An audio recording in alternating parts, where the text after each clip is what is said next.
I have a 3D printer. What I am printing right now is a chameleon with his jaw and tongue. And it's gonna be so cool after the end.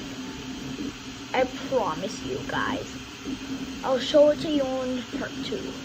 Okay guys, here I am with my 3D printed articulated brand new chameleon with movable eyes. It is so cool.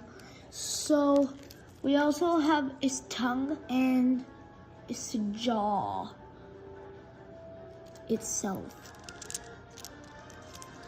It's like this.